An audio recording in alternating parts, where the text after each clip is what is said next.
Halo, selamat malam, salam menyan, salam sehat untuk menyaners dari seluruh penjuru nagari. Kembali lagi kita di episode 116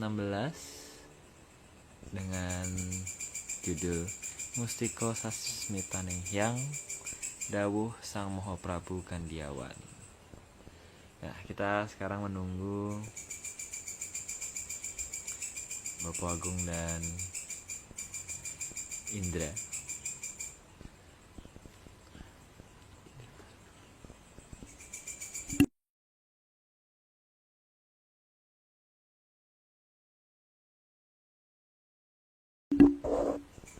Indra, nih kayaknya udah join nih Indra nih.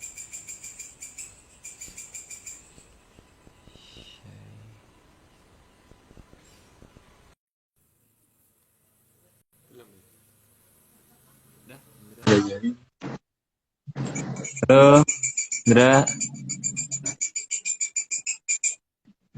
Wih, ganteng sekali Mas Bro. Makasih loh.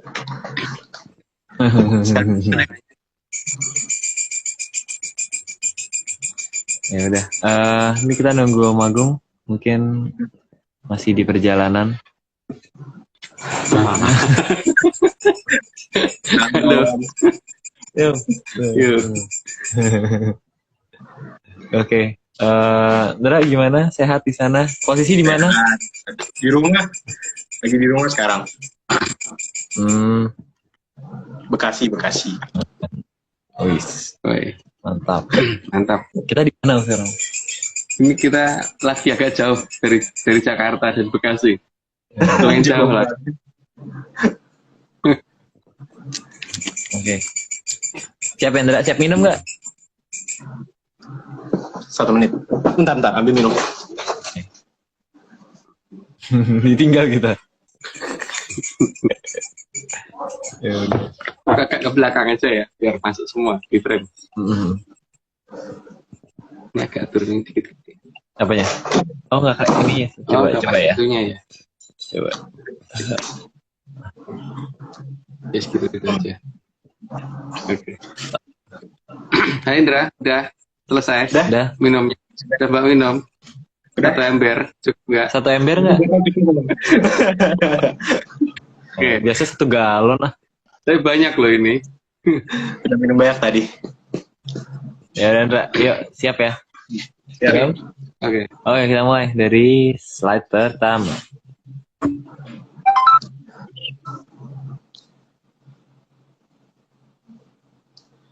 Mulai aja ya. Mulai aja. Ya. Dalam aturan waktu terbagi atas 3 zaman kali. Dan 1 zaman kali terbagi atas 7 zaman kala. Serta 1 zaman kala terbagi atas 3 mangsa kala. Nah, bingung toh di sini. Pembagian zamannya kita mungkin beda dengan banyak orang, tapi paling tidak ya dianggap begitu aja deh. Jadi 1 zaman kali ada 3 zaman kali, 1 zaman kali 3 zaman kolo, 1 zaman kolo itu salah. 1 zaman kali itu 7 zaman kolo, 1 zaman kolo itu 3 mangsa kolo, satu mangsa kolo itu 100 tahun matahari. Ini itunya Indra kok laporan nggak bisa join? Wah, Indra blok ya? Enggak. Ya udah. Gimana ya? Nanti jawabnya ini ya, mungkin nonton di YouTube aja nanti gitu. Kan gitu. Kalau sudah selesai.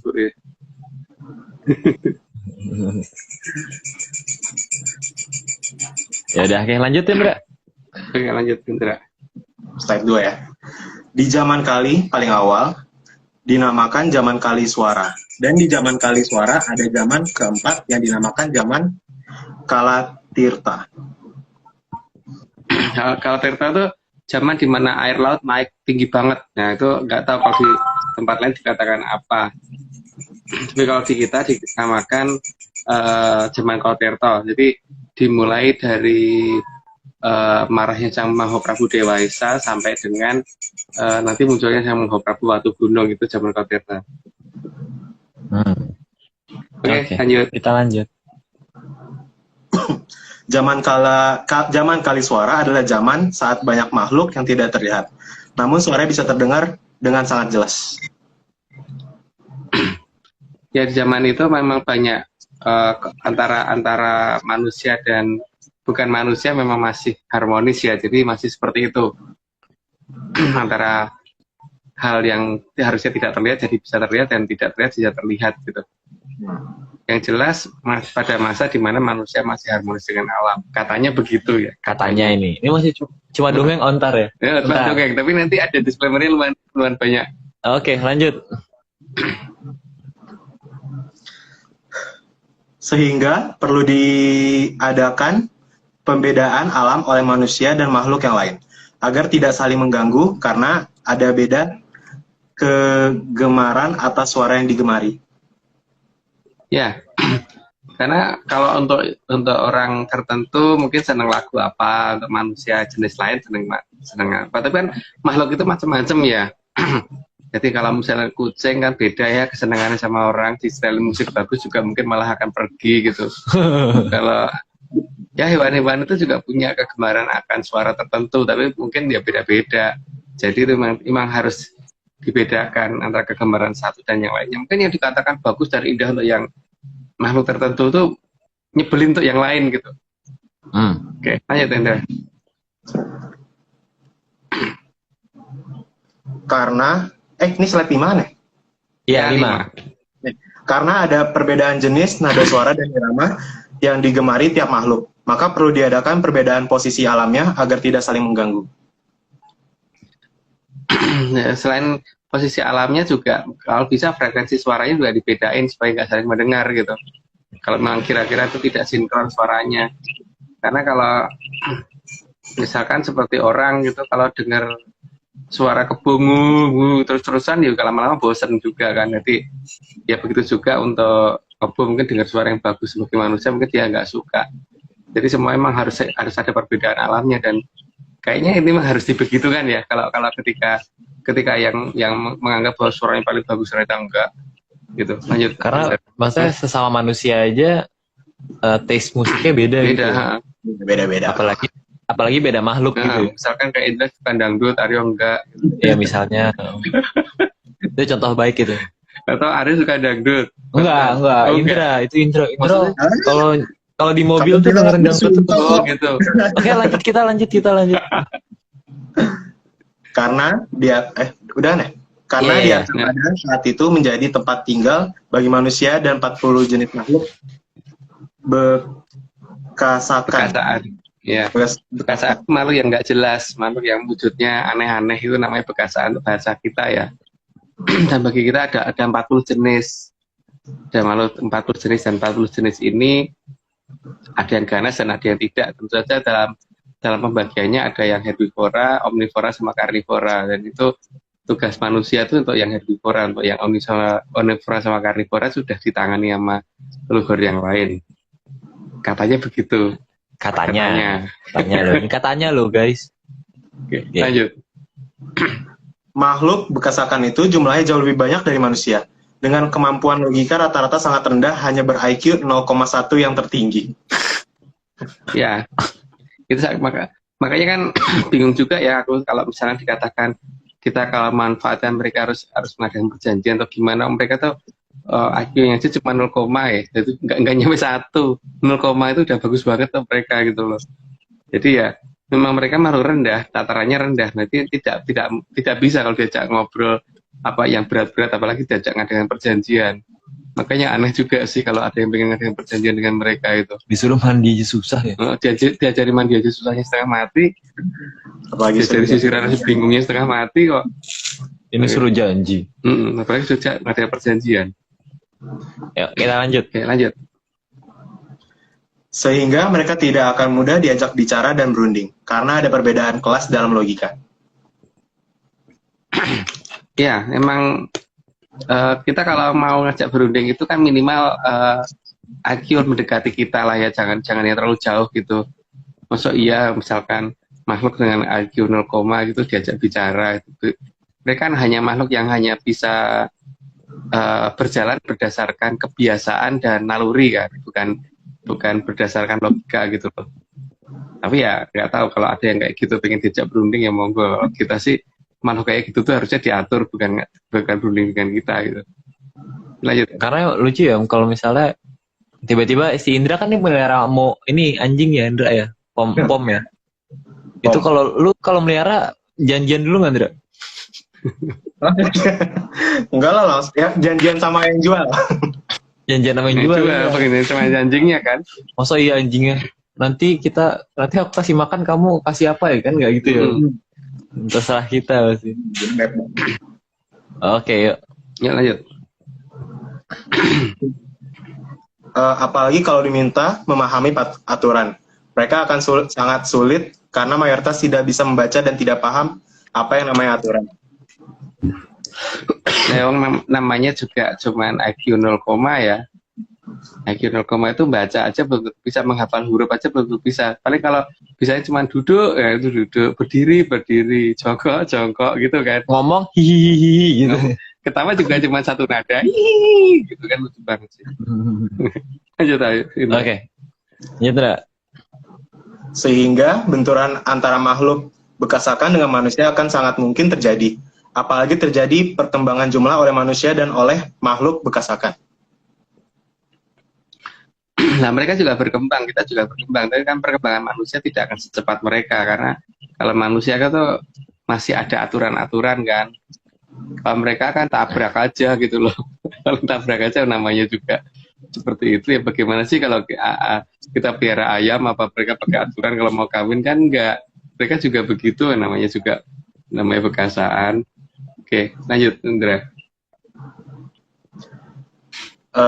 Maka di zaman Sang Mahaprabu Balya dari kerajaan Medang Sewanda yang letaknya di timur Jakarta, yang nantinya menjadi Mojopahit, para bekasakan dijadikan bangsa kajiman yang tidak mudah dilihat dan didengar orang suaranya. Dirubah bentuknya memang dari yang wujud punya badan kasar menjadi enggak, dengan tujuan supaya nanti tidak mengganggu rakyatnya kan. Nah, tujuannya Prabu Balya begitu. Tapi itu bukan berarti mereka tidak punya hak untuk tinggal, tapi paling tidak supaya tidak gampang dilihat aja, tapi bisa diatur itu. Tidak gampang dilihat tapi bisa diatur. Maunya beliau seperti itu. Oke, lanjut. Ya.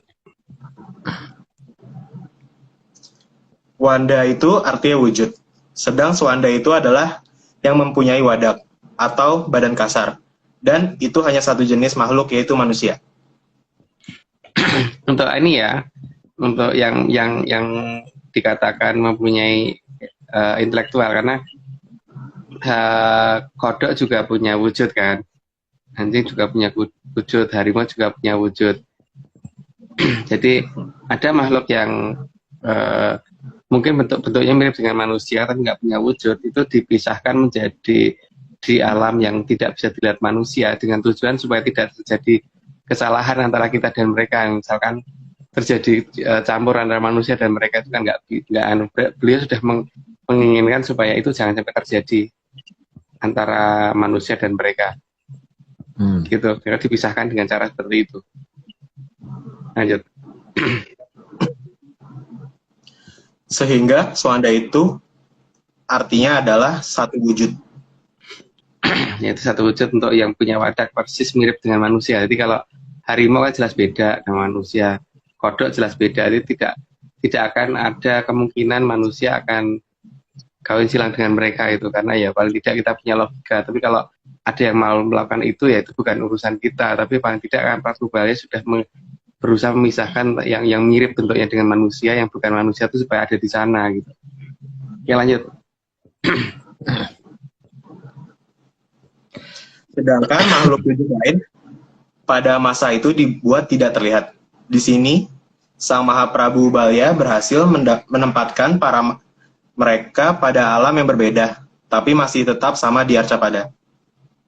Ya, sebenarnya tempatannya masih sama aja, alamnya juga sama aja, cuman ada bagian dari kemampuan mata kita yang dihilangkan untuk tidak melihat mereka, karena mereka wujud badan kasarnya dihilangkan oleh Prabu Balya. Prabu Balya sih saya ngomongnya. Lanjut. Balyo. Balyo. Yuk.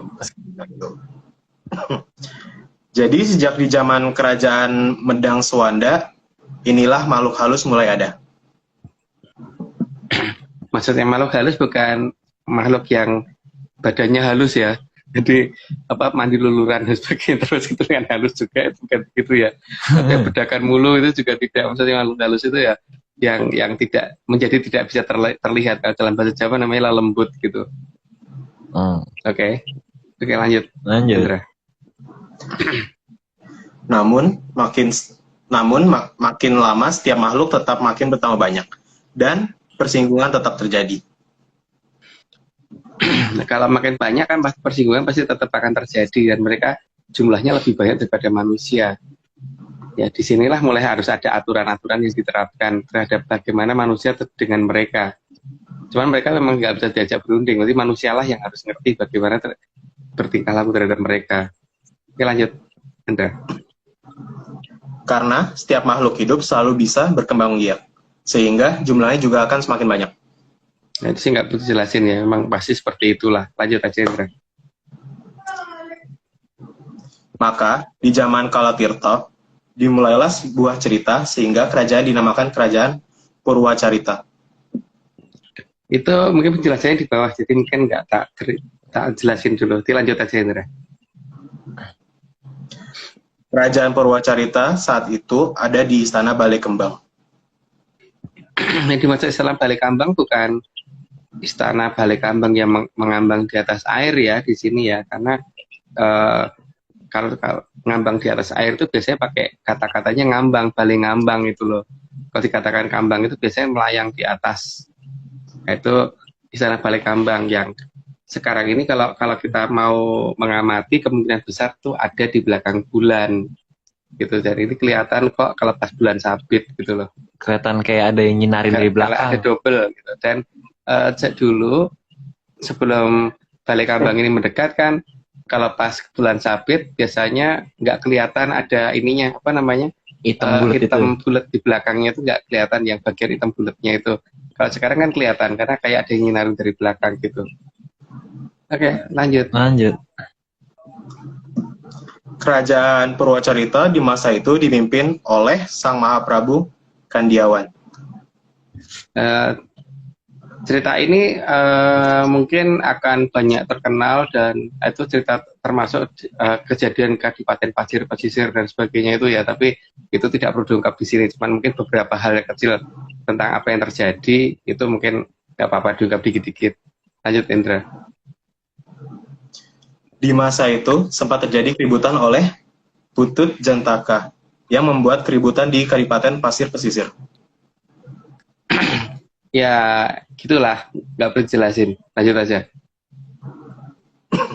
Saat itu Putut Jantaka datang disuruh oleh Sang Hyang Betara agar membebaskan para Sukerto yang ditahan oleh Sang Mahaprabu Kandiawan. Nggak perlu jelasin, karena terlalu lucu terus jelasin. Lanjut. Sang Mahaprabu Kandiawan menahan para Sukerto di Kadipaten Pasir Pesisir agar mereka tidak dimangsa oleh Sang Hyang Betara agar mereka bisa dinaikkan derajatnya menjadi agak mendekati manusia. Agak mendekati ya, jadi bukan menjadi manusia, agak mendekati doang gitu. Ya tapi itulah, karena yang namanya Sukerto tetap akan susah. Oke, lanjut aja. Tapi namanya Sukerto mau dinaikkan derajatnya malah merasa disiksa. Dan anehnya dijadikan mangsa oleh Sang Hyang Betara mereka merasa bangga. Ya kebalik pikirannya kalau dibandingkan dengan manusia, ya itu bedanya antara Sukerto dan manusia. Lanjut. Karena Sang Hyang Betara itu maunya makan terus. Maka dengan ditahannya para Sukerto di Kadipaten Pasir Pesisir, membuat Sang Hyang Betara mulai lapar, sehingga harus berusaha agar para Sukerto keluar dari Kadipaten Pasir Pesisir. Tadinya tapi kan masalahnya gini ya, ketika diamankan tapi merasa malah malah merasa ditindas, ya wes dilepaskan aja gitu kan. Lanjut, Indra. Putut Jantaka saat itu menyerang Kadipaten Pasir Pesisir dengan anak buahnya yang rata-rata berwujud serangga. serangganya bukan ukuran serangga kecil ya, serangga gede. Maka sampai dengan hari ini kan penggambaran alien yang merusak bumi itu rata-rata yang digambarkan oleh orang-orang sana itu selalu berwujud serangga atau berkepala serangga paling tidak gitu. Itu model otak-atik gadoknya kita. Oke, lanjut. Karena Kadipaten Pasir Pesisir berada di tanah Sabrang, maka sampai hari ini mereka masih trauma bahwa makhluk yang datang dari luar angkasa mereka gambarkan berwujud serangga. Ya, trauma itu masih ada sampai dengan hari ini, makanya penggambaran mereka masih berupa serangga dan alien itu masih berupa serangga, bahkan menggambarkan dalam film-film mereka seperti itu. Kayak Starship Trooper dan sebagainya kan penggambarannya seperti itu. Oke, lanjut. Dan selalu digambarkannya mengganggu manusia. Dan mengganggu. Tapi setelah diperkecil wujud oleh Sang Prabu Kandiawan pun kenyataannya sampai dengan hari ini yang namanya nyamuk, laler dan sebagainya tetap ganggu kan? Kecoa Tetap ganggu. Ya namanya begitulah. Serangga ganggu. Ini 28 kan ya? Ya. Bahkan kepalanya juga sangat mirip dengan serangga. Kenanya kepala, matanya juga gitu. Kalau dikatakan mirip orang, nggak banget yang jelas. Oke, lanjut. Bahkan di antara para Sekerto ada yang beranggapan bahwa wajah serangga adalah pahlawan mereka.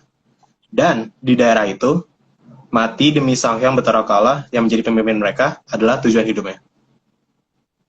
Ya, namanya Soekarto kan pola pikirnya aneh ya, jadi ya begitulah mereka gitu. Oke, lanjut aja lah. Maka di daerah yang masih menganggap kepala serangga adalah pahlawan, baik kehidupan dianggap lebih rendah dan kesetiaan terhadap rajanya. Kesetiaan raja yang tertinggi gitu. Kayak kita udah mulai perlu disclaimer nih, disclaimer. Mbak Haryo. Oke, Mbak siap. Haryo, Oke. Bentar, tak bergeser. Duduknya pindah dulu. Piangin dulu. Nih, ini disclaimer rame-rame dari berbagai penjuru Bali dan Jawa ya. Bali dan Jawa. Ada disclaimer baru ya? Ini Iya. disclaimernya ya. Oke. Ini sekali pakai echo, sekali enggak ya Mas. Ini ada yang request pakai echo mulu. Bingung aku. Nih. Yuk. Kurang. Kalau nggak percaya ya nggak apa-apa. Tapi kalau mau percaya, ya jangan.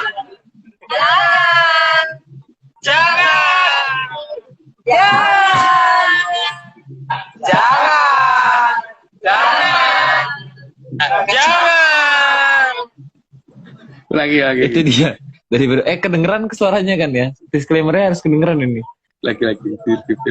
Dengeran enggak? Suaranya kedengeran enggak? Kedengeran.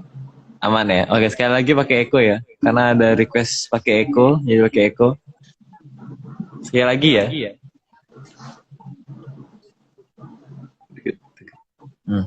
Ini semua cuma dongeng. Kalau nggak percaya ya nggak apa-apa. Tapi kalau mau percaya, ya jangan.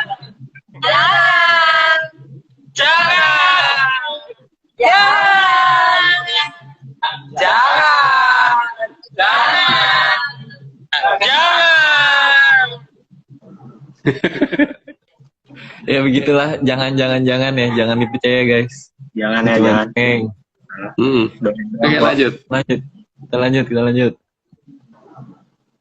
Jangan, aku tuh gak ngerti deh, ini menyanes nih, boleh dijelasin gak sih, jangan ada yang ngomong jangan lodeh, jangan sayur, jangan kangkung, itu maksudnya apa ya, mohon maaf.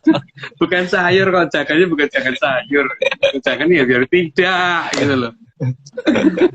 No, bukan jangan lodeh.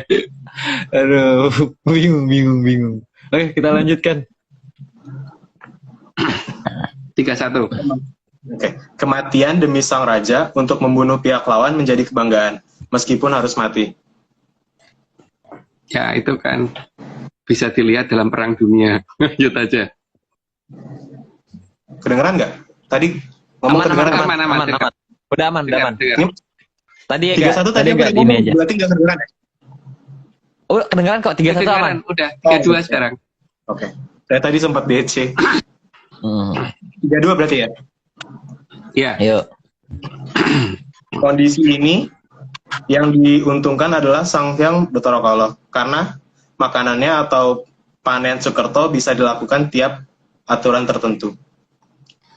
Makanya itu harus dirubah aturan seperti itu. Kalau tidak nanti dia akan mengadakan hal-hal besar seperti itu. Dan itu secara berkala untuk panen Sukerto istilahnya kan. Ya. Dan panennya atas dasar kemauan sendiri ya. Dan atas kemauan sendiri. Sukertonya mau menyerahkan dirinya untuk Seperti itu. Ya siapapun gitu. Aneh ya. Jadi kita yang harus merubah kalau bisa loh. Kalau bisa, kalau nggak bisa ya nggak dia hanya bisa nonton. Ya kalau nggak cuma dongeng aja ini. Oke. Oke, lanjut. Lanjut. Karena panen biasanya dilakukan dengan skala besar dan inginnya panen raya itu dilakukan sesering mungkin oleh Sang Hyang Bathara Kala. Ya namanya tukang lapar ya begitu, makan mulu kan. Jadi ya sebisa mungkin makin sering makin baik gitu. Makanya kalau zaman dulu orang bisa berumur panjang sampai ribuan tahun. Kalau sekarang yang namanya supaya cepat dipanen kan kalau bisa jangan terlalu panjang. Oh iya. Katanya. Aku baru sadar juga ya, di tempat di mana serangga itu jadi pahlawan, mereka juga suka makan makanan mentah ya, Om. Jika makan mentah. Iya ya. Lucu juga. Oke, kita lanjut. Tapi jangan dipercaya. Oh iya, jangan percaya ini, jangan percaya. Lanjut. Ayo Indra, semangat Indra. Namun, Sang Mahaprabu Kandiawan dengan kemampuan yang dimilikinya sanggup melihat jauh ke depan akan maksud dan rencana dari Sang Hyang Bathara Kala. Sehingga beliau juga tidak mau begitu saja menerima kondisi itu. Maka merencanakan banyak hal yang dipakai untuk merubah apa yang dimau sama Bathara Kala. Tentu ini akan ada konflik besar dan akan ada yang bertahan karena aku kan harusnya dimangsa kok enggak gitu kan. Oke, lanjut. Nah itu dia tuh yang masalah itu sebenarnya. Karena Sang Mahaprabu Kandiawan dengan peralatan yang dipadukan dengan menyan sanggup untuk melihat masa depan sesuai garis alam yang sudah diketahui jalurnya oleh Sang Mahaprabu Kandiawan. Bagi beliau tidak ada yang tidak mungkin sih karena beliau bisa melihat jauh ke depan dan ya tentu saja ada yang dibikin supaya orang nggak percaya kalau masa depan itu bisa dilihat gitu kan. Tapi bagi yang bisa mengerti tentang hal itu ya masa depan bisa dilihat karena banyak orang yang meramal ke depan ternyata benar tuh banyak banget. Dan kalau itu dikatakan tidak bisa ya monggo saja yang percaya bahwa masa depan tidak bisa dilihat. Tapi untuk aku ya percaya masa depan bisa dilihat. Walaupun aku juga mungkin nggak bisa lihat masa depan ya. Oke, kita lanjut. Oke, lanjut. Karena Sang Mahaprabu Kandiawan sangat tahu bahwa masa depan sudah terjadi di atas sana. Tinggal menunggu urutan gilirannya gitu kan. Cuman apa yang harus dikerjakan Prabu Kandiawan harus mencoba untuk menghadang beberapa hal yang kira-kira nanti akan merusak kehidupan manusia. Tapi ya banyak pihak yang kemudian menganggap bahwa ini bertentangan dengan bahkan aku harusnya dimangsa kok enggak. Gitu, jadi masalah itu sih. Oke, lanjut. Sehingga ruang dan waktu dari masa depan harus dicari dengan tepat agar arah masa depan tidak mengikuti arah yang ditemukan oleh Sang Hyang Betari Durga dan Sang Hyang Bathara Kala. Jadi arah gerakan alam ini atau bumi ini bisa diarahkan menuju ke tempat yang tidak yang sudah direncanakan oleh Betari Durga dan Bathara Kala. Itu yang dimau oleh Prabu Kandiawan sehingga beliau berusaha merubah arah gerakan tadi ke jalur yang semestinya gitu. Oke, lanjut Indra. Karena kalau dibiarkan akan berdampak sangat besar pada masa sekarang meskipun kejadiannya akan ada di masa depan. Karena semua itu nyambung tergantung bagaimana kita mengerti bahwa masa depan dan masa sekarang itu bisa disatukan apa enggak. Kalau ngerti ya berarti bisa mengerti ya Kak, apa bahaya masa sekarang kalau masa depan terjadi apa-apa. Jadi kalau tidak ya tidak ngerti. Pasti kebetulan gitu kan. Kalau tidak ya tidak ngerti. Tidak ngerti ya atau kebetulan. Kalau ngerti ya ngerti. Nggak ngerti ya ngerti. Kalau nggak ngerti ya tidak ngerti gitu. Ya, jadi kebetulan. Dan tidak ngerti itu berarti tidak ngerti. Tidak mungkin tidak ngerti terus kemudian berlagak ngerti kan. Nah itu dia. Bahaya juga itu. Nggak tahu tuh nggak tahu, ngomong aja nggak tahu, bukan kemudian berteori macam-macam gitu. Ya udah, kita lanjut Oke, saja. lanjut. Karena bagi Sang Maha Prabu Kandiawan, waktu bukanlah halangan. Masa depan, masa lalu, dan masa sekarang itu bisa dipegang dan bisa dilihat, serta bisa diubah-ubah di masa sekarang. Itu kan dulu ada itu kasus di mana orang berangkat mau ngajar di sekolahan jam 7 kurang seperempat, nyampainya jam 4 pagi gitu. Itu ada terjadi, dan itu hal yang wajar gitu, untuk versi beliau gitu loh. Tapi kejadian itu pernah Arya alami ya kan ya? Bukan aku, Om. Bukan, toh. Bukan. Oh, Beda manusia. beda mana? Beda makhluk. Oke, lanjut. Lanjut. Sehingga misteri masa depan itu tidak berlaku bagi Sang Maha Prabu Kandiawan. Sebenarnya menurun ke kita juga sih, maka bahasa yang kita miliki ini tidak menghitung waktu. Jadi kita tidak mengenal past tense, present tense, dan future tense, semuanya present, semua kita bicara.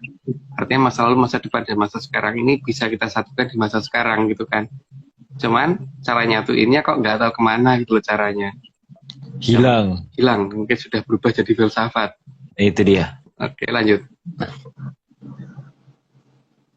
Bagi Sang Maha Prabu Kandiawan, pembelokan aturan waktu oleh Sang Hyang Bathara Kala, meski masih jauh di depan, harus diubah sejak sekarang. Ya, karena kalau diubah sejak sekarang, itu berarti akan mengubah pola dari yang ke depan nanti akan kelihatan gitu. Walaupun melencengnya harus pelan, tapi nanti minimal kalau subuh harus muncul gitu kan. Lanjut.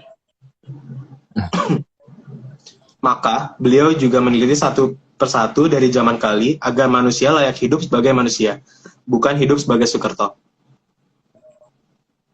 Kalau yang dimau oleh Bathara Kala ya maunya Sukerto, yang manusia dari Sukerto. Tapi kalau Prabu Kandiawan dibalik, Sukerto kalau bisa jadi manusia, jadi biar nggak jadi mangsa. Oke, lanjut.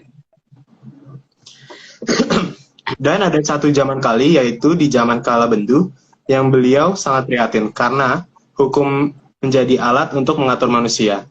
Terdapat aturan yang salah sedikit dihukum, meskipun banyak kebaikan yang sudah dilakukan.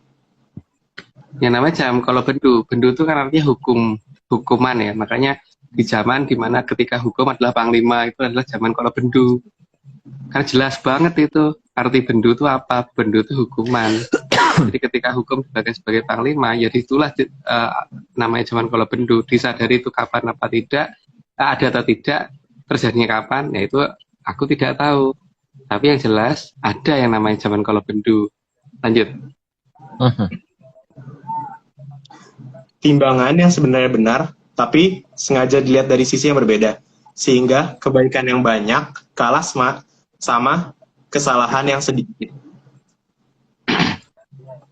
Dan sekarang gini loh Indra kalau melihat timbangan itu neraca seperti itu gimana? Kalau melihatnya pada posisi sambil duduk ya kelihatan yang lebih berat itu yang akan jatuh ke bawah gitu kan.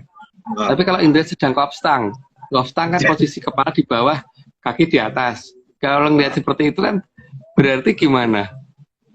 Jelas toh yang ringan jadi kelihatan lebih berat kan, karena yang di bawah kan jadi yang itu kan. Jadi tergantung melihat itu posisinya kopstang apa enggak gitu kan. Kopstang atau normal gitu. Oke, lanjut Indra. Bahkan ada aturan dalam melihat kebenaran, harus dengan cara kopstan. Nggak perlu kopstang kayak gini, nggak perlu kopstang deh. Gini aja posisinya ngelihatnya udah kebalik kok. Yang ringan jadi berat, yang berat jadi ringan gitu kan. Karena posisi timbangannya jadi kelihatan kebalik. Oke, lanjut. Ya. Karena dilihat dengan kopstan, maka hal kecil akan terlihat lebih berharga, atau kesalahan kecil akan terlihat lebih besar dibanding kebaikan yang banyak. Karena posisinya jadi yang kalau logikanya kan yang berat akan turun ke bawah. Nah, kalau melihatnya kopstan kan seperti ini cara pandang kita. Makanya salah sedikit hukumannya lebih besar daripada melakukan hal-hal yang baik yang banyak gitu loh. Seolah-olah timbangan selalu mengarah ke apa-apa harus salah gitu kan. Salah makan salah gitu. Apa salah pokoknya.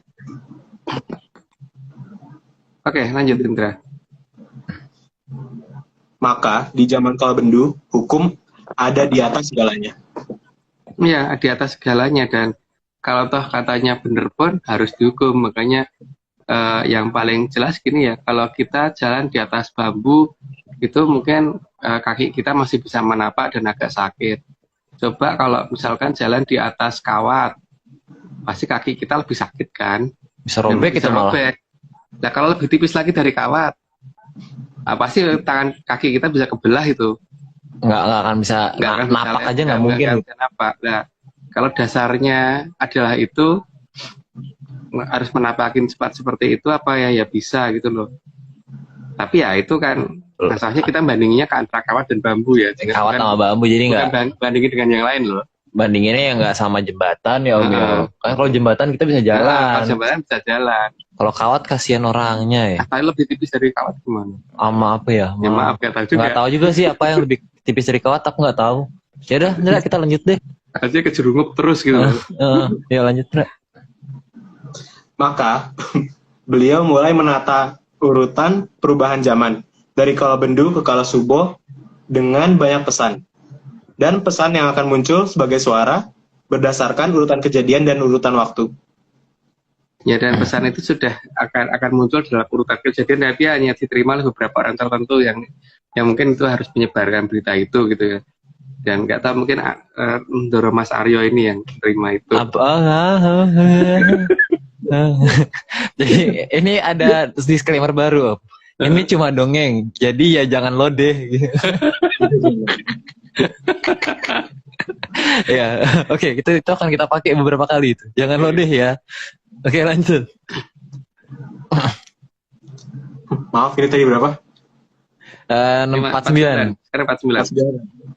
Dan yang dituju oleh suara yang ditinggalkan oleh Sang Maha Prabu Kandiawan hanya ditujukan ke satu orang. Tujuannya supaya tidak terjadi perbedaan interpretasi ya. Jadi kalau ke banyak orang kan bisa interpretasi bisa banyak hal, nanti malah jadi berubah ke hal-hal yang menjadi lucu lagi gitu loh. Jadi beda lagi. Maka memang ditujukan ke satu orang. Nah, satu orang ini siapa, itu yang akan kita tunggu gitu. Siapa tahu Indra atau malah Mbah Haryo gitu kan. Atau Indra aja Om, jangan aku lagi lah. Jika aku mulu, aku udah host, aku jadi host tuh cukup gitu loh. Yuk lanjut Indra. Suara tersebut akan tepat sasaran hanya ke satu orang yang dianggap bisa membuat perubahan.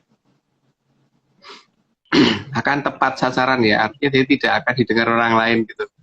Jadi kalau ada banyak orang yang mungkin merasa mendengar juga, ya berarti itu aneh. Karena beliau pasti sudah ngerti bagaimana supaya tepat sasaran, walaupun itu dikeluarkan di zaman yang berbeda, di zaman yang sangat jauh sebelum ini gitu. Oke, lanjut.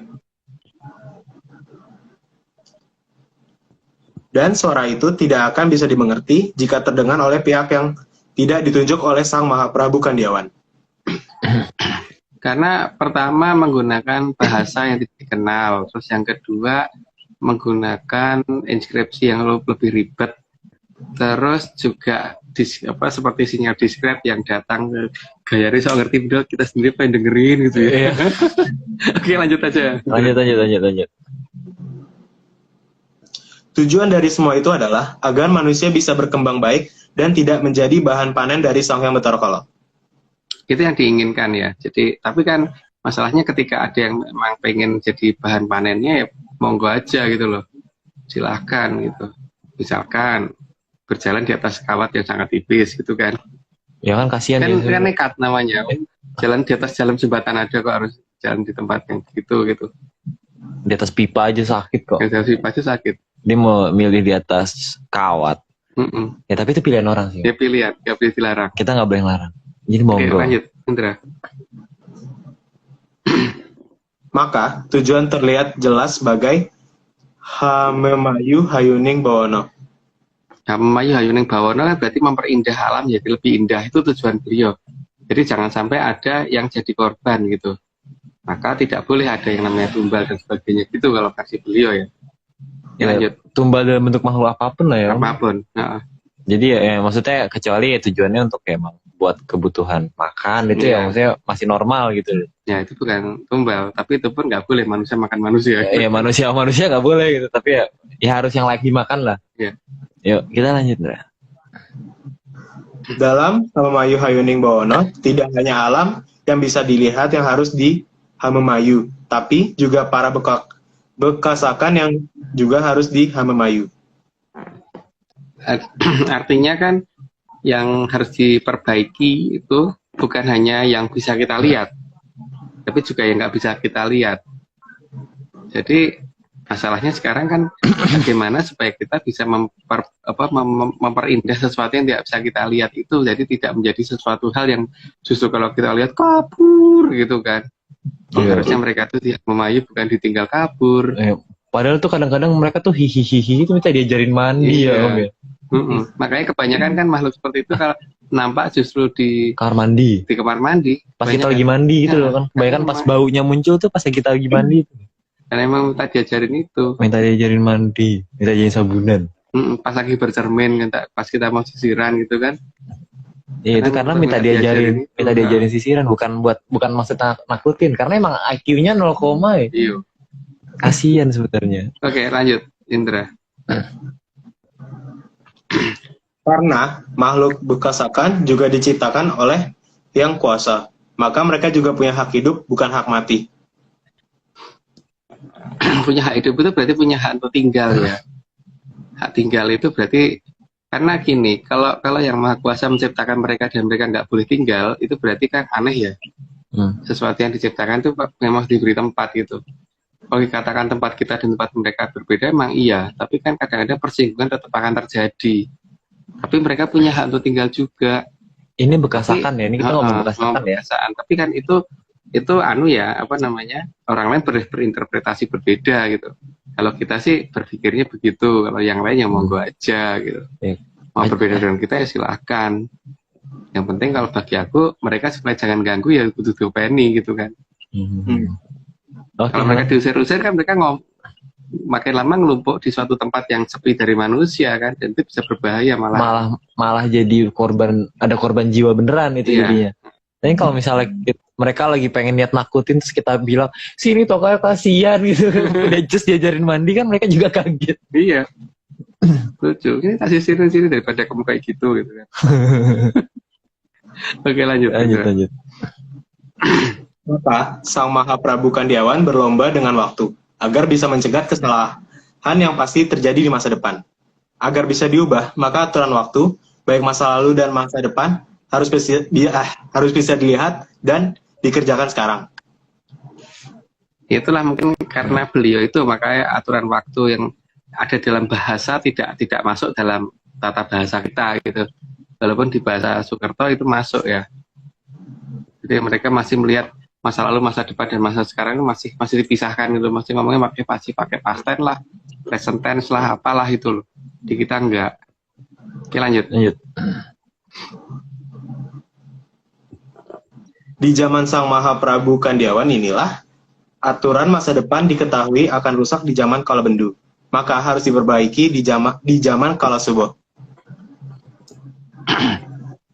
Beliau udah melihat sejauh itu. Beliau tahu persis bahwa jangan sampai anak cucunya jalan di atas kawat yang tipis gitu kan, makanya dibikinkan jembatan oleh beliau gitu, supaya kakinya nggak sakit, maksudnya gitu sih. Lanjut. Karena Sang Maha Prabu Kandiawan juga titisan dari Sang Hyang Betara Wisnu, maka Sang Maha Prabu Kandiawan mengajarkan bagaimana menata alam raya ini. Itu sih nggak perlu jelasin, lanjut aja Indra. Oke. Bagi Sang Maha Prabu Kandiawan, semua yang akan mengganggu manusia menjadi bagian yang harus diutamakan untuk di Hamemayu. Karena mereka itu kalau dibiarkan, kalau diusir-usir, pasti mereka akan cari tempat yang sepi.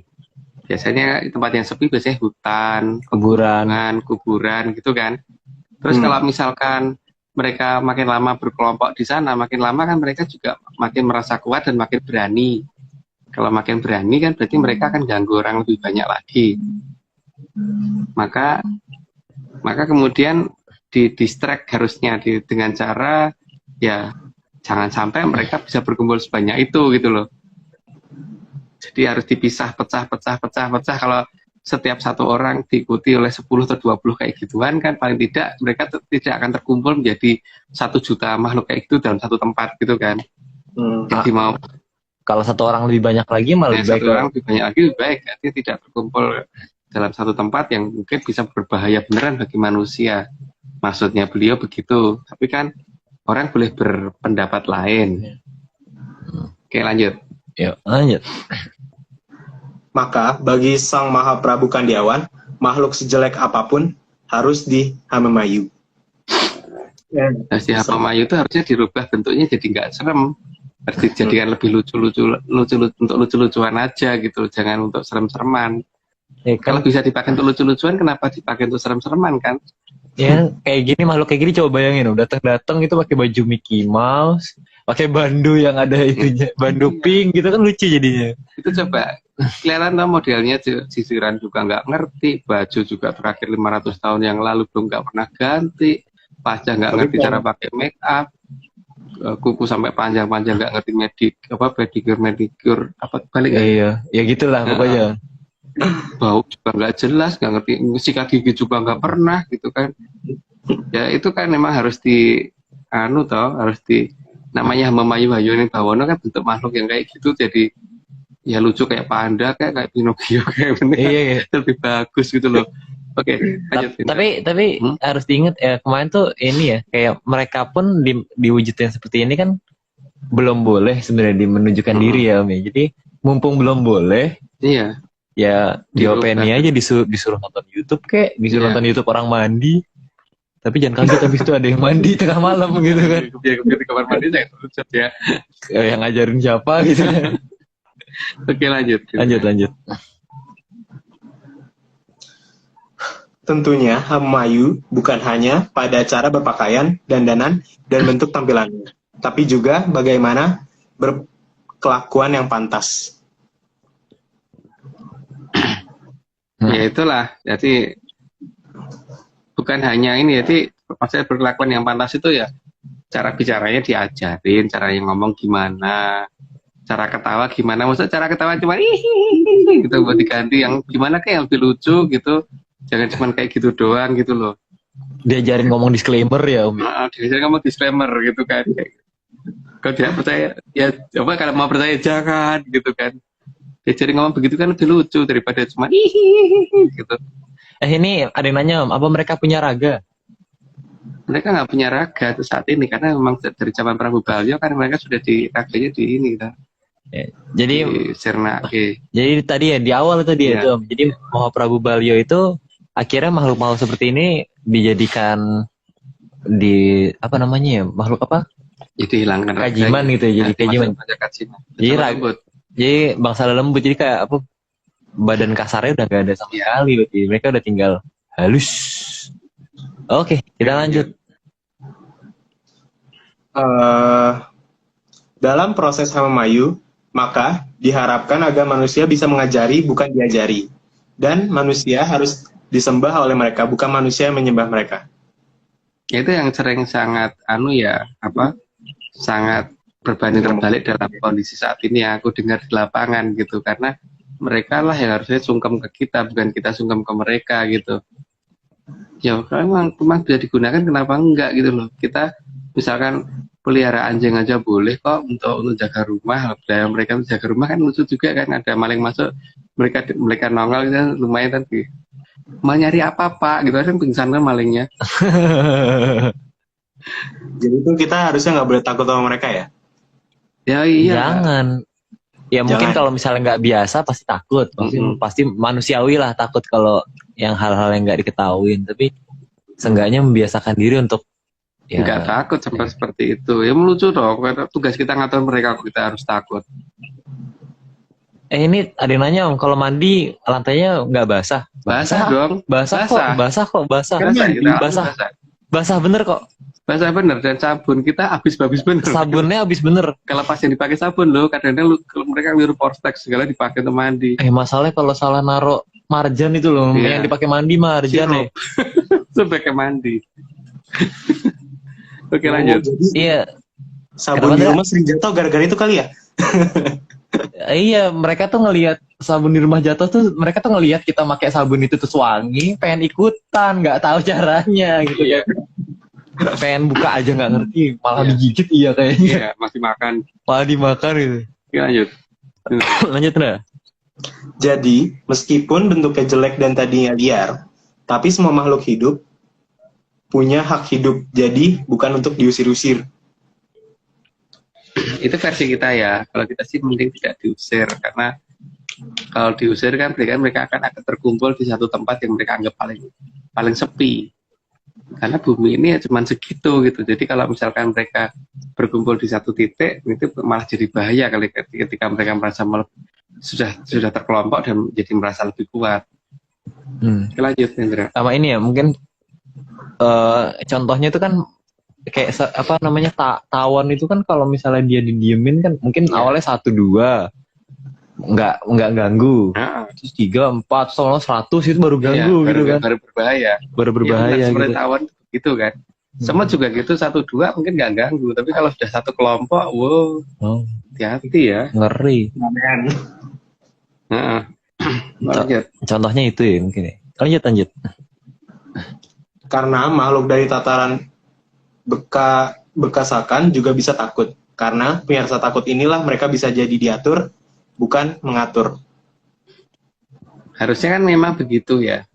Kita memanfaatkan ketakutan mereka itu sehingga mereka bisa kita atur, bukan malah kita yang ditakut-takutin mereka dan mereka yang ngatur kita gitu kan. Harusnya begitu. Dan kita juga jangan apa ya, mentang-mentang mereka takut terus kita malah seenak-enaknya semena-mena juga nggak boleh juga. Ya seenggaknya jangan dipakai buat maling lah. Jangan pakai untuk maling, jangan pakai untuk bunuh orang, jangan pakai untuk nyakitin orang, jangan dipakai untuk rugiin orang lain lah yang penting. Jangan dipakai untuk rusak alam juga. Oke, lanjut Indra. Lanjut ya. Yang harus diingat bahwa mereka itu tetaplah makhluk bekasakan. Jadi jangan mau diajak mengadakan perjanjian. Karena bagi Sang Mahaprabu Kandiawan, mereka itu hanya boleh menerima tapi tidak boleh minta macam-macam. Hanya boleh meminta yang sewajarnya saja. Makanya namanya dengan perjanjian itu dengan yang sejajar, bukan dengan yang tidak sejajar. Jadi kalau mereka ada tataran di bawah kita, ya jangan kemudian dianggap sama. Jangan kalau mengadakan perjanjian kan di bawah kita atau yang di atas kita, dengan makhluk kayak gitu masa mengadakan perjanjian. Masa Indra pelihara anjing pakai perjanjian, kan enggak, perjanjiannya dengan yang jual, bukan dengan anjingnya kan. Itu kayaknya perlu disclaimer lagi ya. Oh iya, perlu disclaimer ini. Nampaknya ini. Aduh, pindah. Dah. Oke. Aku muncul lagi. Ini banyak yang menyandang masih banyak yang nanya, Om. Ngelihatnya gimana? Mereka emang belum diizinkan untuk terlihat, itu dia. Jadi mereka datang akan dalam bentuk bau. Jadi kalau misalnya ada bau-bau yang nggak enak nih, mulai misalnya udah izin ke pedanyangan ya, udah siap gitu, udah bilang udah siap. Nanti biasanya nggak lama itu akan datang itu bau nggak enak dalam, misalnya apa sih, bau telo bakar gitu. Itu nanti kalau misalnya udah ada baunya, setelin aja YouTube orang lagi mandi atau orang lagi berenang di sungai gitu, atau ya kalau mau ngajarin mandi ya, kalau mau ngajarin sisiran, orang lagi sisiran dia ditontonin aja YouTube, terus tonton gitu, di play gitu di HP, nih tonton ya gitu, terus tinggal tidur, itu nggak apa-apa gitu. Nah, mereka malah seneng gitu. Tapi habis itu jangan kaget kalau misalnya air sabun sama air di kamar mandi habis itu loh, jangan kaget aja pokoknya gitu. Ntar gue cari di YouTube tutorial mandi. Kalau yang mereka takutin tuh apa ya? Ya mereka kan kalau nyapanya diusir-usir mau pergi, jadi mereka tuh gampang takut kan sebenarnya. Ya kita ngomong nanti tak usir loh. Kita bentak aja biar takut sebenarnya. Makanya kok gitu kok ditakutin. Ya kalau ya itu pakai itu aja. Dibentak aja udah takut kok. Makanya kan kalau misalnya kita bahkan ngomong pelan-pelan aja mereka takut. Kadang-kadang gitu ya. Ya disclaimer. Oke, disclaimer ya. Kali ini nggak pakai echo ya Mas. Mari.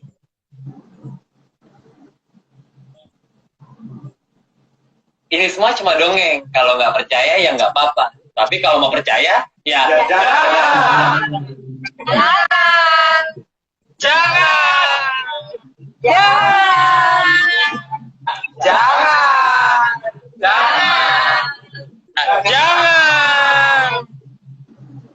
Mantap.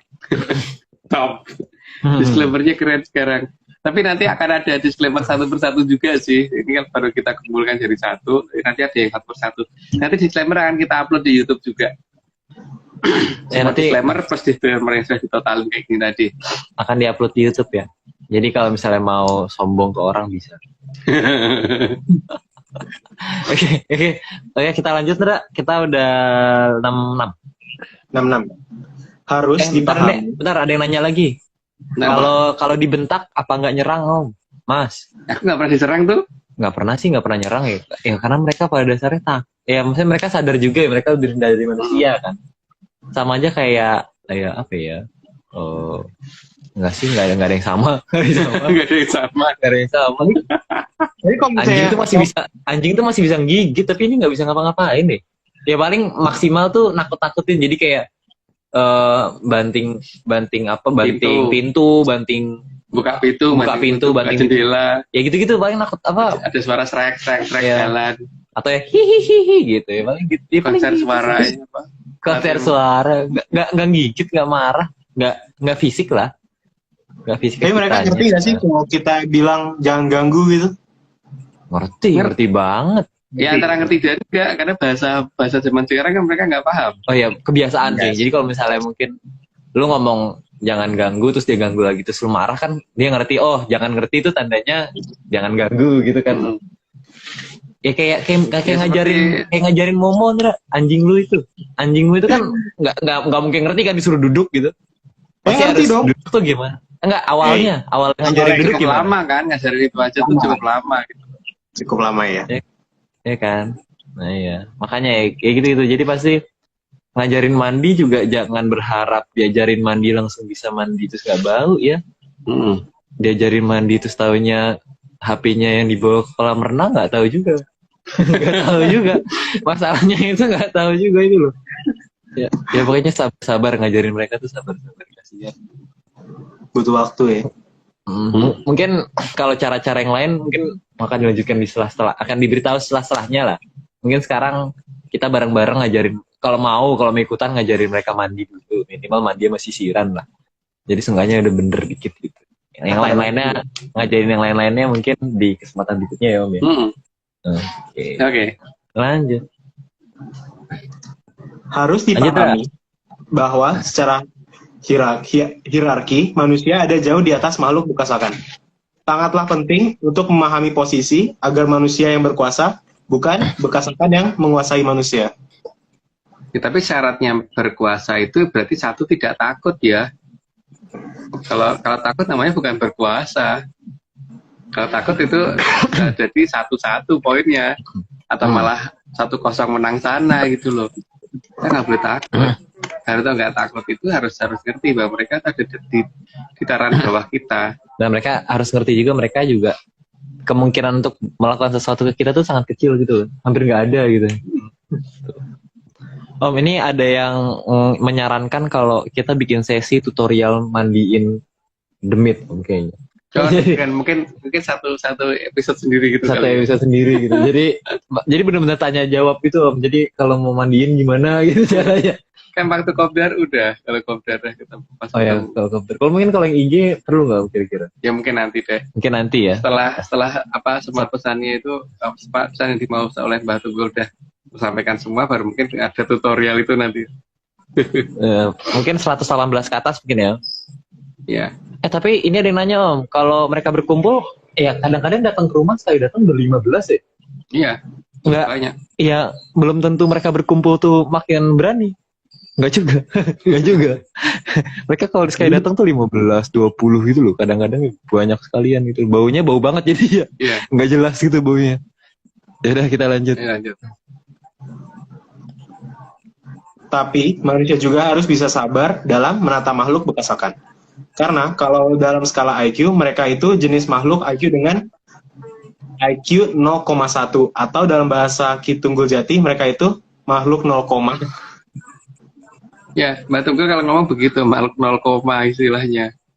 Ini bahasa yang kita gunakan juga.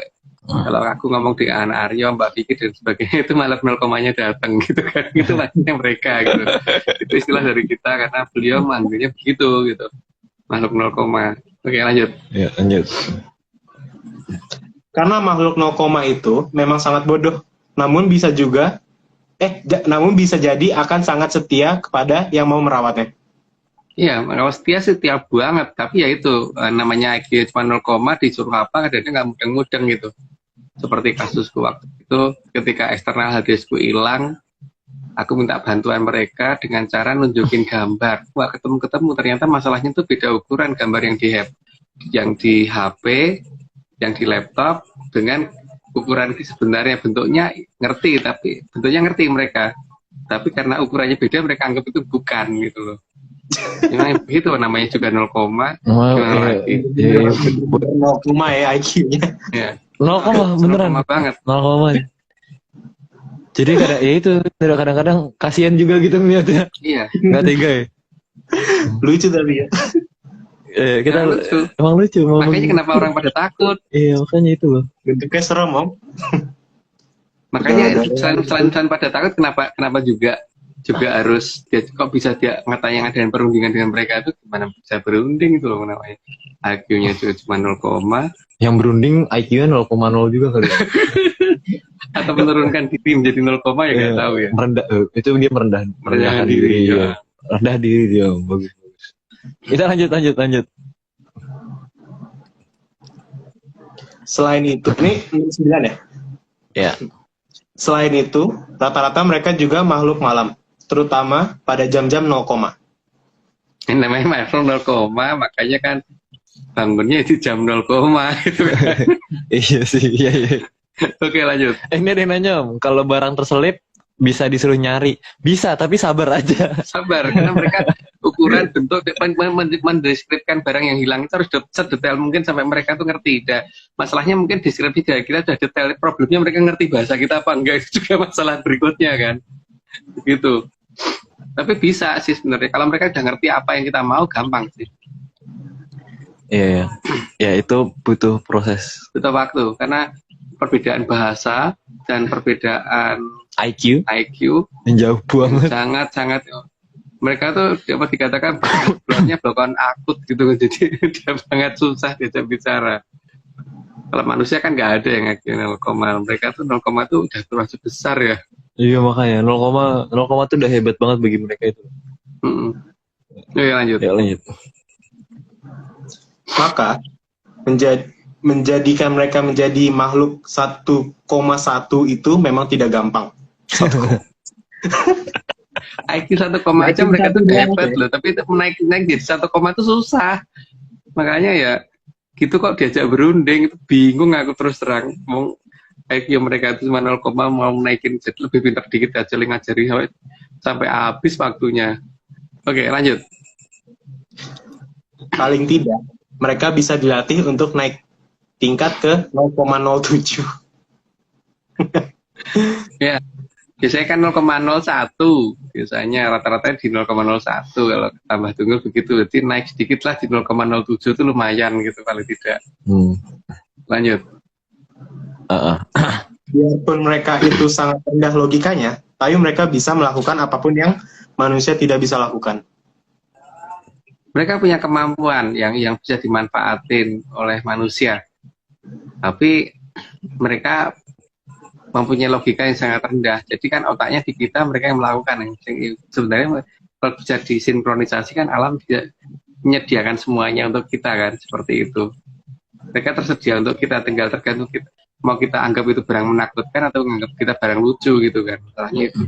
Karena kayak ular wuling itu yang dia sebenarnya bisanya nggak ada nggak ada serumnya, nggak ada serumnya kalau ular wuling. Tapi kalau sama manusia malah takut. Iya, ya macam kayak gitu. Ngejar, kan? Macam kayak gitu itu ya, malah sering menyembunyikan kepalanya di bawah badannya, kalau udah kepepet malahan gigit gitu kalau terpaksa banget dia lakuin. Padahal begitu kabur, bukan gigit terus kemudian halo dari lu gitu kan. padahal dia belum ada obatnya sama sekali Iya. gitu loh gigitannya itu. Jadi kadang-kadang ya kayak gitu. Mereka punya kekuatannya, tapi ya bodoh aja gitu. Iya. Bodoh aja Mereka gitu. kan kekuatannya tapi nggak punya otaknya. Kayak gitulah, bingung lah pokoknya lah. Kalau makanan mereka bisa nyari sendiri mas, biarin aja, mandiri. Lanjut dah. Maka yang diharapkan oleh Sang Mahaprabu Kandiawan agar terjadi kerjasama yang saling menguntungkan. Tapi kalau ditimbang harus lebih menguntungkan manusia. Karena bagi mereka jika ditimbang itu lebih menguntungkan manusia, itu bagi mereka itu masih merasa bahwa mereka manusia masih merasa rugi gitu. Bagi mereka, jadi mereka masih belum merasa kalau itu belum imbang gitu. Makanya kondisi untuk itu menguntungkan manusia sebenarnya. Ketika kita merasa diuntungkan, bagi mereka merasa menguntungkan gitu kan. Ya, makanya kadang-kadang itu ya itu yang di rumah Om itu kan kadang dia malah ngerasa belum menguntungkan, makanya niatnya mau ngepel rumah. Iya. Malah pakai sirup. Itu kan sebenarnya niatnya baik gitu loh, pengen bersihin rumah gitu loh, tapi kasihan aja bodohnya itu loh. Ih, gemes. Kita lanjut. Apalagi sebagai makhluk 0, andai mereka tidak diuntungkan juga tidak apa-apa, tapi manusialah yang untung. Istilahnya simbiosis apa itu ya? Komensalisme apa? Komensalisme. Kalau mutualisme kan dua-duanya yang saling menguntungkan. Komensalisme sih tepatnya. Salah satu diuntungkan, dan itu manusia yang dapat untung. Mereka sebenarnya nggak dapat untung, tapi merasa untung dengan cara diajarin kayak gitu doang gitu loh. Diajarin mandi tuh menurut dia mereka tuh udah indah banget gitu. Iya, kayak anjingnya Indra diajarin duduk aja tuh udah merasa hebat banget gitu loh. Cuma diajarin duduk gitu. Duduk kayak ya seneng gitu, seneng. Dia habis disuruh duduk mukanya bangga banget. Kan ya kan. Itu apalagi mereka ya. Apalagi mereka ya. Ayo mandi, terus mandi beneran senengnya minta ampun itu. Memang merasa bisa seperti itu udah hebat loh mereka. MIT, Menyan Institute of Technology, mantap. Oke. Lanjut, Indra.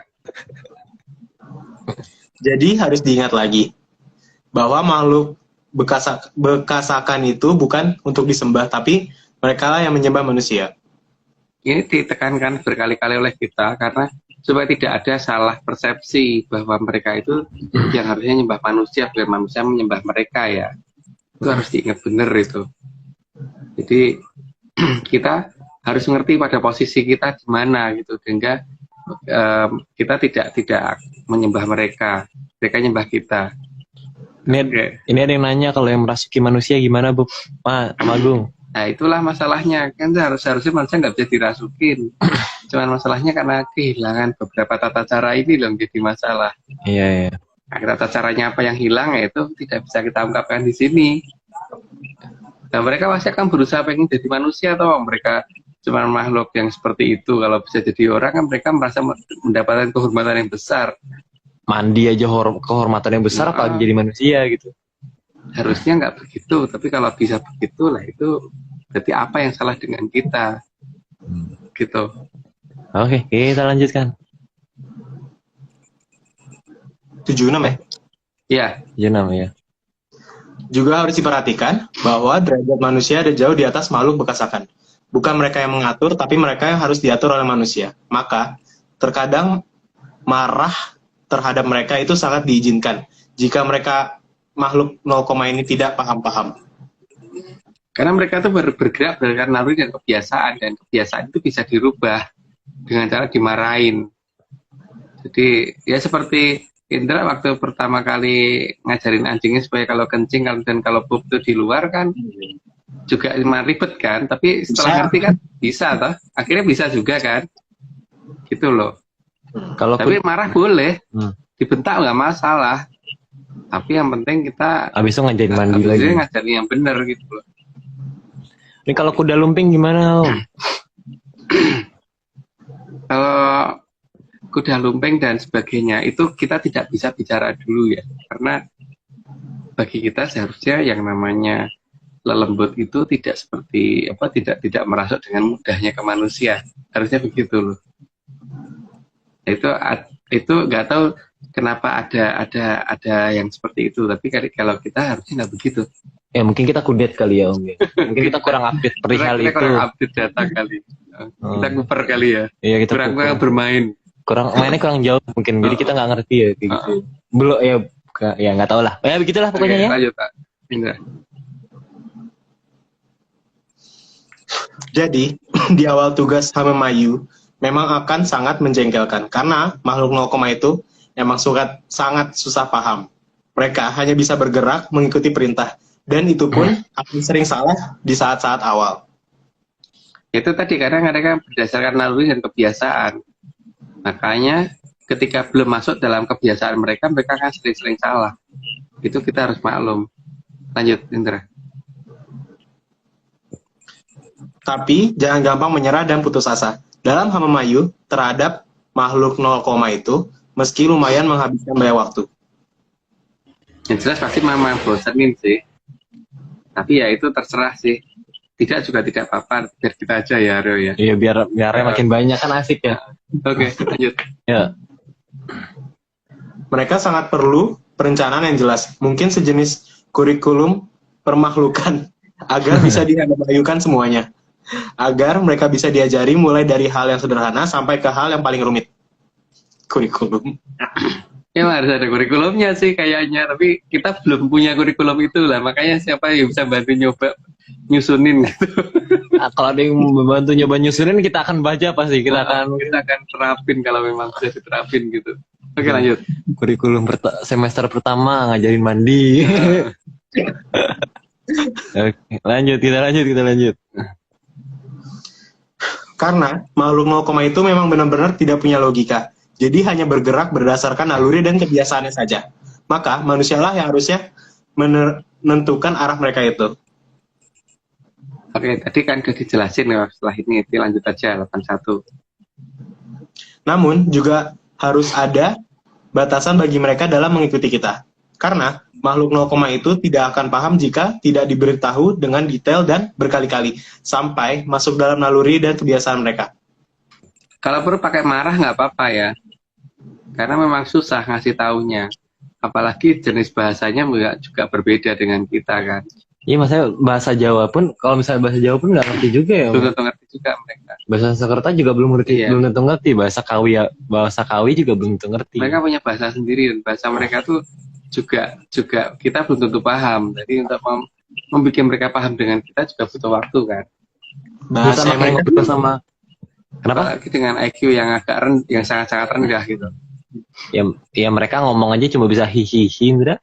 bahasanya dia itu kan hihihihihi. Iya udah hihi doang udah bisanya. Ya kita lanjut. Mereka ngomong lucu kali ya. Iya kalau ngobrol cuma hihihi, beda nada doang. Nggak bisa gitu. Kita lanjut udah. 82 ya. Iya. Maka makhluk 0, juga harus diberi batasan. Daerah mana yang tidak boleh mereka sentuh, tidak boleh mereka datangi, dan tidak boleh mereka lihat.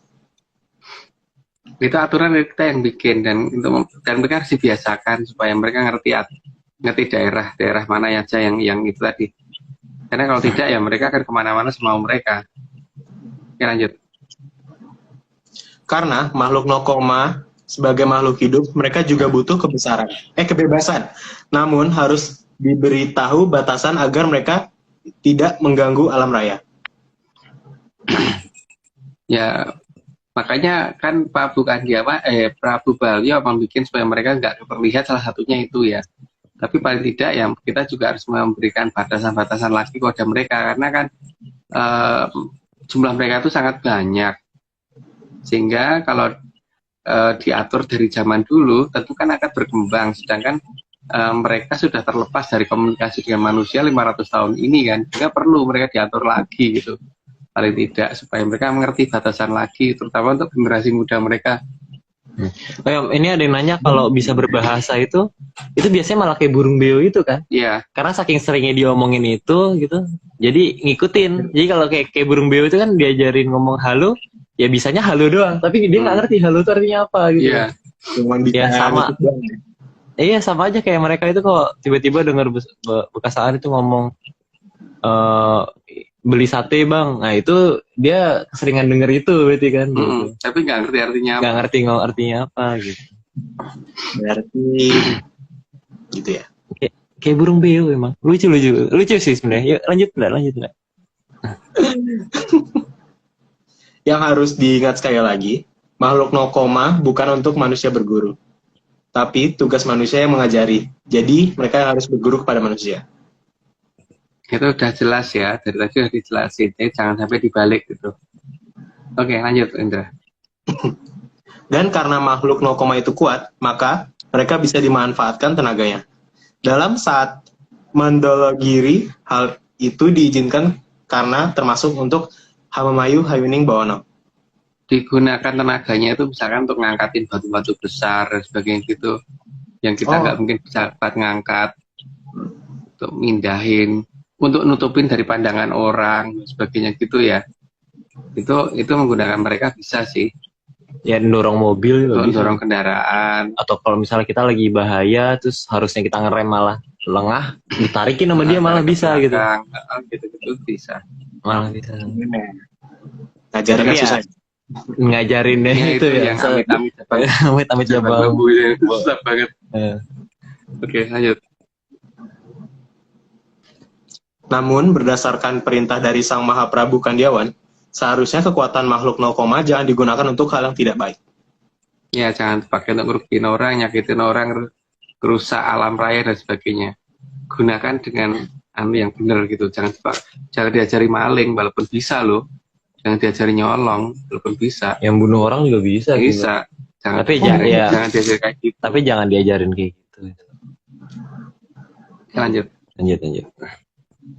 Karena makhluk no koma itu tidak punya logika, maka tidak tahu mana yang baik dan mana yang buruk. Sehingga mereka melakukan sesuatu itu berdasarkan perintah, naluri, dan kebiasaan. Itu udah dijelasin tadi, lanjut aja.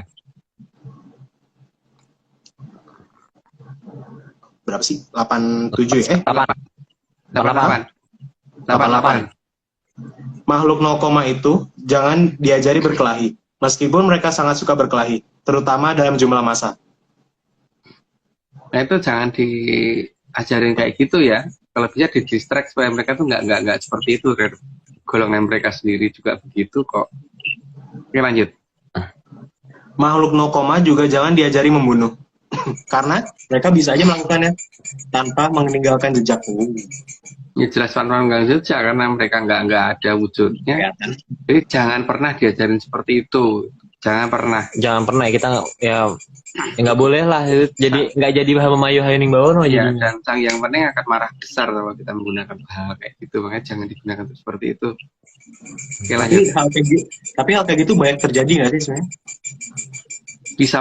Bisa banget. Nggak, tapi banyak nggak sih di sekarang gitu? Waktu sekarang? Nah, karena kita kurang jalan-jalan, kita nggak ngerti. Iya, kita tuh kurang main, kurang jauh mainnya. Kita cuma kita sini aja. Nggak tahu. Kita main cuma sampai Bali kok ya. Iya, sampai pulang kan. Sampai Bali. Sampai pulang. Sampai kembali, sampai pulang. Makanya kurang jauh mainnya. Oke, lanjut. Yuk. Makhluk no koma juga jangan diajari mencuri, meskipun mereka sangat mampu melakukan hal itu. Ya jangan, ya itu udah dijelaskan berkali-kali ya. Nah, makanya jangan yang jelas bersekutu sama mereka itu nggak apa-apa. Iya, boleh. Yang penting mereka di bawah kita, bukan dia di atas kita atau mereka sejajar, enggak. Kalau aku sih bersekutu banget Iya, kita tuh tim bersekutu dengan Demit.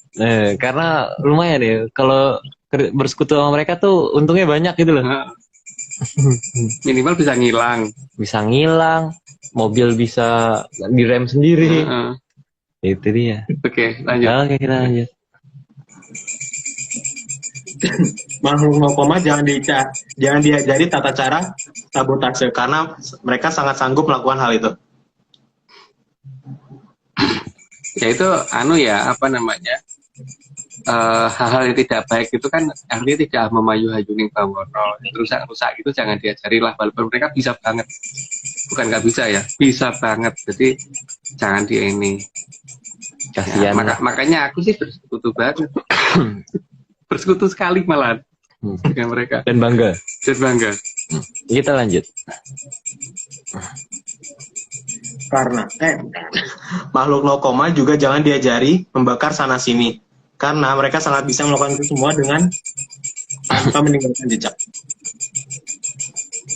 Makanya kalau seperti itu kan dia mah harus diatur. Kalau nggak diatur kayak apa coba? Kan harus diatur, harus ditoto. Itulah namanya hamba mayu hayuning bawono, dan hamba mayu hayuning bawono itu memang ya harus bersekutu. Dan bersekutu itu bukan berarti kita Di bawah mereka. sejajar pun nggak boleh, kita harus di atas mereka. Dan mereka harus di bawah kita gitu. Tapi kalau dikatakan bersekutu, yes, Iya. Wajib. wajib. ngasih Bagi ARC. Iya. Lanjut, Bisa meringankan pekerjaan, bisa sekali. bisa sekali. Lanjut. Makhluk no koma juga jangan disuruh membuat CCTV tetangga tidak berfungsi dengan benar, karena makhluk no koma memang bisa membuat banyak hal yang menghilang di depan CCTV. Orang bisa nggak kelihatan ya depan CCTV, makanya itu jangan diajari yang kayak gitu paling tidak. Jangan digunakan untuk itu ya. Oke, lanjut aja Indra. Makhluk no koma juga jangan disuruh terlihat di CCTV tetangga, karena bisa membuat para tetangga ketakutan. Nah itu juga jangan sampai kelihatan di CCTV, jangan hai gitu di CCTV, ntar pingsan yang lihat. Tapi paling tidak mereka bisa loh dipakai untuk tidak kelihatan dari CCTV, tapi ya jangan digunakan. Walaupun zaman dulu ada yang namanya Haji Kemayan, salah satunya menggunakan itu, salah satunya. Tapi salah banyaknya enggak gitu kan. Salah banyaknya menggunakan kekuatan sendiri, bukan gitu. Oke lanjut. Sebelum bentuknya layak dilihat, maka makhluk no koma diberitahu agar jangan menampakkan diri kepada tetangga. Ya karena kalau menampakkan diri kan bikin orang semaput kok, makanya jangan sampai kelihatan dulu, sesuai dengan aturannya Maha Prabu Balyo. Ya, Oke, lanjut. Seenggaknya udah nggak bau, udah wangi, udah bersih, Bentuknya juga udah nggak menakutkan, tampaknya udah enak dilihat gitu. Nggak enak dilihat sih, udah lucu. oke dilihat Oke dilihat dan lucu. dan lucu. Oke, Oke. lanjut. Lanjut. Sebelum bisa berbau wangi, maka makhluk no koma agar diajari jangan mendekat ke manusia. Yaitu makanya diajari bagaimana sih mandi, terus kemudian kalau perlu pakai parfum kayak Ya jangan supaya- pakai parfum. supaya lebih wangi gitu paling tidak. Oke lanjut. Indra. Namun, untuk kepentingan negara di zaman dahulu, makhluk no koma sering digunakan untuk dijadikan pasukan yang bisa bergerak cepat dan tidak bisa dihalang-halangi. Makanya kita dulu punya pasukan yang namanya pasukan Lambo Inpleng, pasukan Lampor dan sebagainya gitu, yang mereka bisa bergerak sangat cepat dan tidak bisa terhitung, bahkan bisa menembus dinding dan sebagainya, itu adalah mereka. Itu bisa digunakan untuk kepentingan negara, tapi jangan digunakan untuk kepentingan pribadi. Lanjut, Indra. Karena makhluk no koma itu bisa menembus tembok setebal apapun, maka bisa melakukan banyak hal yang manusia tidak bisa lakukan. Ya itu tapi jangan digunakan salah-salah ya. Lanjut aja deh. Namun, kalau tidak diajari dengan benar, maka makhluk no koma saat menembus tembok malah dapat merusak tembok tersebut. Ya itu karena mereka saking kuatnya, mereka bisa tembus tanpa rusak bisa, tapi kalau nggak diajari jebol temboknya. Kan tadi disuruh ke sana, cuma jawabannya paling begitu. Nyebelin bener sih karena memang ya bodoh beneran. Terus dengan tampang polos senyum gitu. Nah, apa senyum dan Hihihi. Kasihan itu loh. Lanjut. Meskipun makhluk no koma bisa digunakan untuk membantu penglihatan malam, tapi jangan digunakan untuk mengintip hal-hal yang tidak baik di saat gelap ataupun di malam hari. ya kan banyak hal kegiatan apa yang tidak baik yang dilakukan manusia, yang tangga atau apapun di tempat lain jangan dilihat dengan menggunakan mereka lah, karena sangat bisa itu. Iya, jangan. Jangan.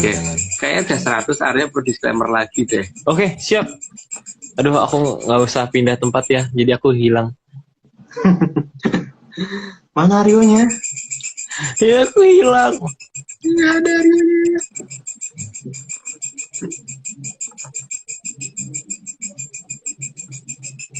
Ini semua cuma dongeng. Kalau nggak percaya ya nggak apa-apa. Tapi kalau mau percaya, ya jangan. Jangan. Jangan.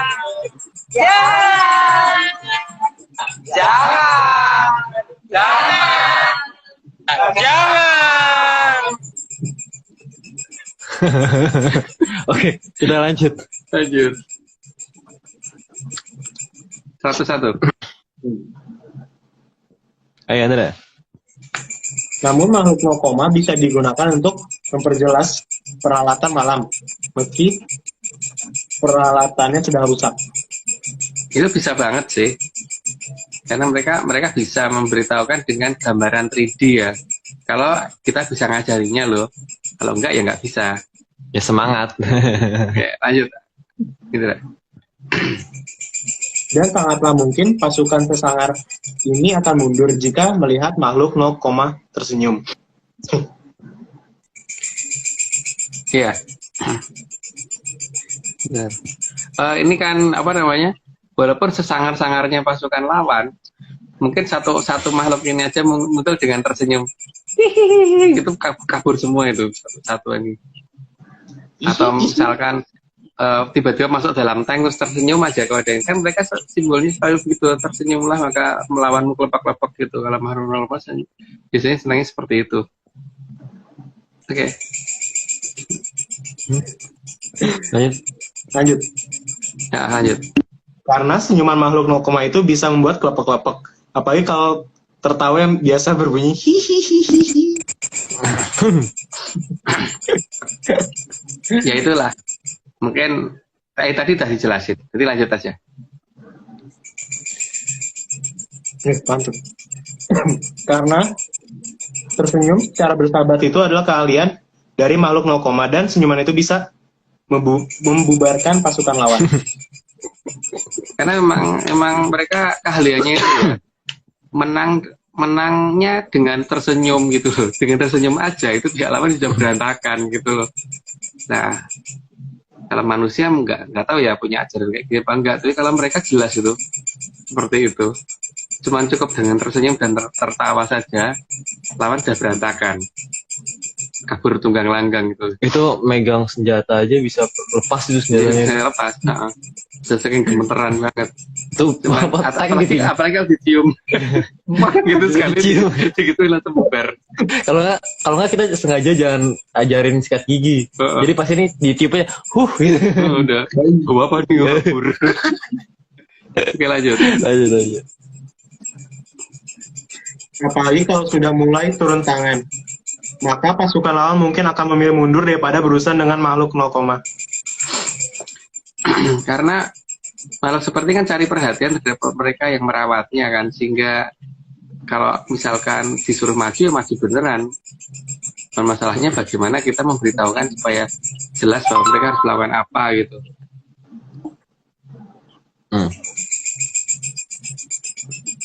Oke, lanjut. Ayo Andra, semangat Andra.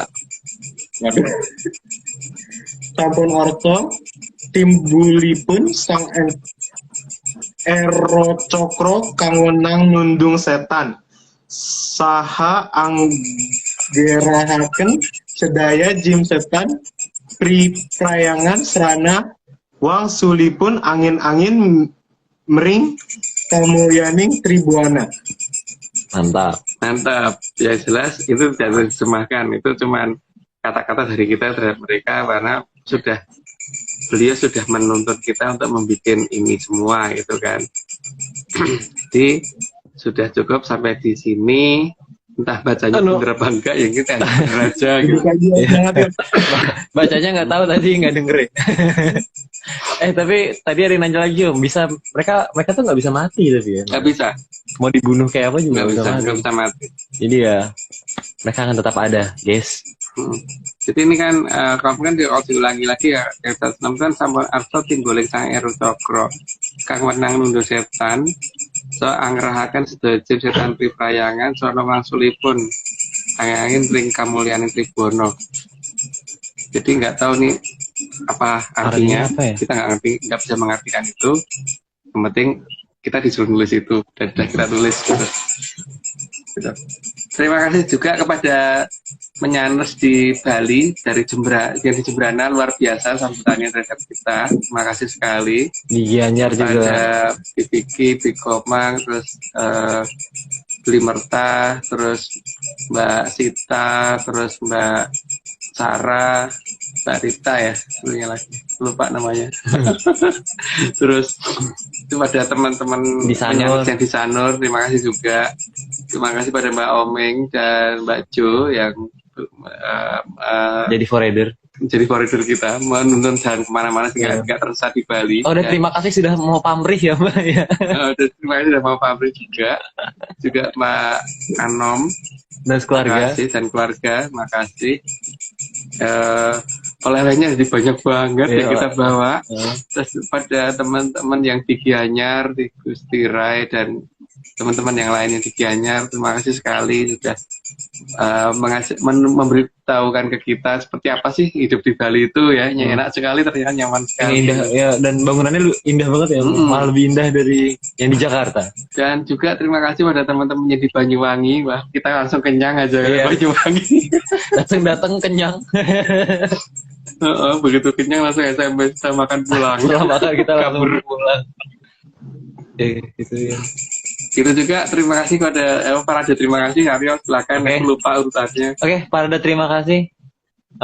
Terima kasih sebesar-besarnya kepada Kitungul Jatijaya Morogo yang sudah mau menjadi pamong bagi kita semua. Kemudian juga terima kasih pada Bopo Agung, jangan, Mas Agung yang jadi narasumber yang sudah mau membuatkan slide.